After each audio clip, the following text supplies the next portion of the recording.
What's going on, y'all? Machiavelli Mills TV. I hit the like button, hit the subscribe button. So I thought this was a pretty cool topic to discuss, considering that I'm freshly finished with watching Game of Thrones. I just started watching Game of Thrones last year, just finished about a month ago.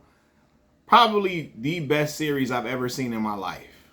From the character arcs, from the storyline to the dialogue, etc.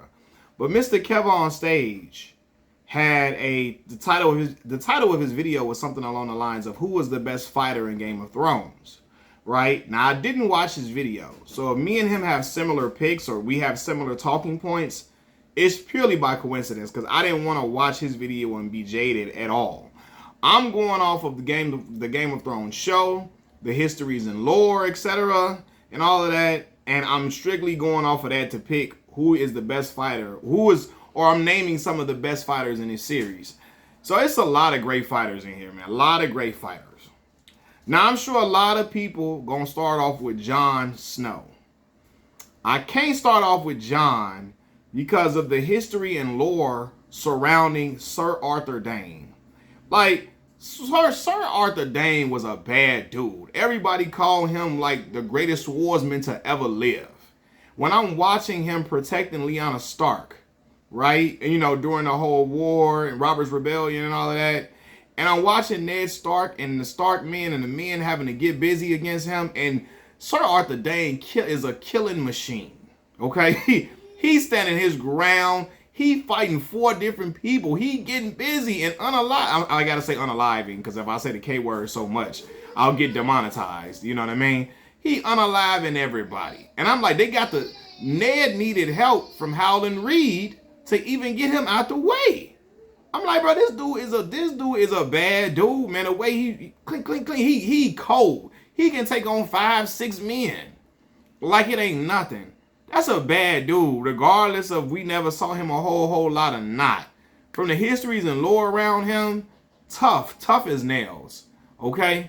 Now, I could go with Jon Snow as second.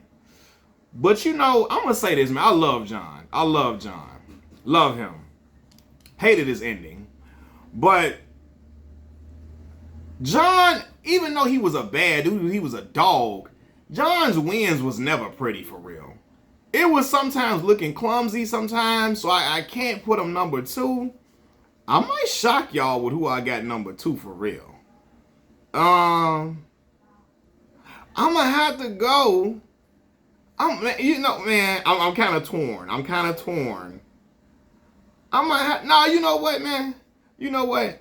I'm going to go with Robert Baratheon. Okay? Because when you read up on Robert Baratheon, Robert was a dog. He was a dog. And when you see him, he came with a war hammer. He ain't had no sword. He had a hammer, obliterating dudes, breaking their chest armor, breaking their ribs and all that. I was like, Robert was a dog. He didn't know how to be no king. All he wanted to do was mess with them girls and freak all the time and drink wine and get drunk and just chill and say, I'm the king, I can do whatever I want type of thing. That's all he wanted to do. But as a warrior, he knew war better than anybody. He was an animal, okay? You know what? Number 3, I'm going to go Jon. Because Jon survived the Battle with the Bastards. And that was a battle, and I'm like, Jon is anointed. Because the way them dang on arrows was flying left and right all over him, it didn't hit Jon. The way he survived all of that stuff. Like, even when he first came to the wall, he was whooping on all of them. Taught them boys how to fight, how to be warriors for real. Hell, even, what's the boy named? Ramsay Bolton acknowledged him. Some people say, you're the greatest swordsman to ever live. Right, when Jon say, me and you can go one-on-one, homie. We can get it cracking right here, right now. Jon was a dog. Like, Jon fought. Even when I think about him, when the wildlings first got over the wall, how he was commanding. Remember when he first came down from at the top of the wall and he came out, he did a damn roll. He did like a barrel roll or something out of the dang on elevator. and just start getting it cracking, slicing everybody every which way, all willy-nilly. I'm like, man, let's go. I was hollering and screaming when I saw it. Let's go, John. Like I'm watching LeBron James in the fourth quarter. I was hollering at the TV like that when I saw John. And then he had his boy, he had Ghost with him. Ghost was out there biting everybody, right? And so John has got to get acknowledgement. He was in war. Hard Home, him fighting at Hard Home, how he was getting busy. Like, John, he survived a lot of crazy stuff and got brought back to life by Lady Melisandre. Sorry, y'all, my son in the background walking around. But yeah, man, like, you got to give acknowledgement to Jon Snow. Next, I got to go Brienne of Tarth. Okay? I was going to either pick Jaime Lannister or Brienne of Tarth, but I got it. Brienne of Tarth. Brienne is a dog. When I saw her whoop the Hound, fighting the way she was, I'm like, yeah, man.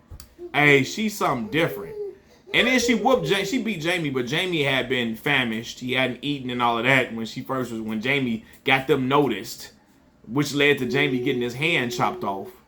Then when I think about her coming to rescue Sansa and Theon from the Bolton men, like Brienne was a warrior's warrior. Then she cut down Stannis Baratheon.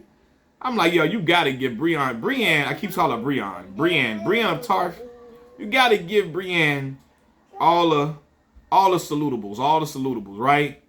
Jaime Lannister, the way people talk about Jaime, the way when Tyrion was in the Vale and they had him on trial and he like, who do you pick to be your swordsman? Who do you pick to duel during your trial of combat? He said, I pick my brother, Jaime Lannister. He said, look, we can go get Jaime. I ain't picking nobody here. I trust my brother. Before Jaime got that hand cut off, Jaime was an animal, man. Listen, Ned was in for a battle when they first met. Ned clicking the sword. Ned was holding his own, though. Ned was slick with that sword now. But Jaime, I feel like Jaime might have got the better of Ned if something didn't happen. Because Jaime was he was skilled. You see how slick he pulled out when he killed, what's the other boy, Jory? When he pulled out the knife and stabbed Jory in the head, I said, oh, no. Jaime cold with this. Jaime, he ain't just no pretty boy, man. He cold with it. He slick with it all the way around. Right? Then I think about Ser Jorah. Ser Jorah, man. Ser Jorah was like 50, 60 years old, getting it cracking in the fighting pits. He was fighting. He was protecting Daenerys, man. He was old and was still sleek and still was able to get hit dudes, and he was swift with it. Still was able to swing that sword, swing that axe, man. Hey, he was a dog. Khal Drogo, Daenerys Targaryen's husband. They had to poison Khal Drogo to get him out the way. It took a witch to get him out the way. He beat his fellow Dothraki, man, without a dang on weapon. Without a weapon for real, man. Able to whoop him, dude, swinging the sword and all that. He was able to whoop him easily. And I'm like, yeah, Khal Drogo, man. That's why I thought Khal Drogo was gonna be the biggest threat. I'm like, man, he finna try to come kill Ned now. I thought Khal Drogo was gonna live for the majority of the show. Then he got taken out by some weak poison. I'm like, come on, dog, come on. I gotta get Stannis Baratheon up in there. Y'all seen Stannis when Stannis came during the Battle of Blackwater. I know, man. Stannis got off that boat. His men was retreating. Stannis didn't care what the odds was. He fighting up the ladder, fighting on the bridge. He taking everybody down. I'm like, oh no, Stannis a bad man. He ain't scared either. He with all the smoke. All the smoke. Then when you hear how he held down the fort for Robert Baratheon during the Robert's Rebellion, how he was fighting, they surviving off rats and stuff, eating all type of animals just to survive. Ned Stark had to remember him for him to come back. Come on, man. You got to give Stannis some love. I got to talk about Sir Bronn of the Blackwater. Bronn, Tyrion's hired swordsman. Bronn was a dog. Bronn was elite. Like, even when he fought for him and threw the dude through the moon door, I don't know, I always seemed confident in Bronn. Bronn always seemed like he had stuff under control for the most part, man. And I was thinking, shoot, man. I'm looking at Bronn like, yo, Bronn, you cold. Now, I got to give it to the Mountain, too. Now, the Mountain is formidable. He's scary. Cutting down everybody. I thought Sir Oberyn Martell had him done for. For him to be hurt and poisoned like that, I know, man. For him to be poisoned like that and still grab Oberyn's leg and oh, but that was one of the most gruesome episodes I ever seen. Smashed his head and eyes in like a pumpkin. Bro, I was like, come on, man. And I thought my dog was gonna be in the show for a minute, man. Pedro Pascal. Speaking of Pedro Pascal, Oberyn Martell, he was out there breakdancing, fighting the mountain. I mean, slipping and sliding everywhere. Like he should have been in the Olympics this year. He would have been better than a lot of the other people breakdancing out there. He was doing a spinneroonie, fighting the hound, man. I mean, fighting the mountain, and was doing great damage to him. Look at the thing on. Look at Oberyn, man. I gotta give love. I'm just skipping over some people too.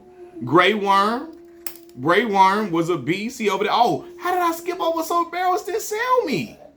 I can't forget about Sir Barristan. Sir Barristan, man, Greybeard, man. He went out like a gangster to help fighting for Daenerys, man. Barristan was a bad dude, even in his old age. He about like 70, 80 years old. Still was cold with it. He told Joffrey how to cut all your men down, carve them like a cake. What he told him? Sure. Sir Barristan wasn't no joke, man. The Hound. Gotta give respect to the Hound. The Hound was a beast. During the Battle of Blackwater, he was scared of that fire, but he was a brute. He was a dog, cutting down. Even when they was fighting the dang on what do they call them things? Not the walkers. That's the Walking Dead. What do they call them, man? Golly. What do they call them? Now I'm drawing a blank now, man. The White Walkers, whatever. Yeah. So yeah, man. Tormund Giant's Bane. Gotta give him credit. Yeah. I think I named everybody I wanted to name for real. But like, yeah, I gotta give credit. Oh, I can't forget the Young Wolf. Robert Stark. Come on, man. Young Wolf, they had to kill him, unalive him at the wedding to get him out the game. He was undefeated in battle on the battlefield. I can't forget about the Young Wolf. Robert Stark. Come on.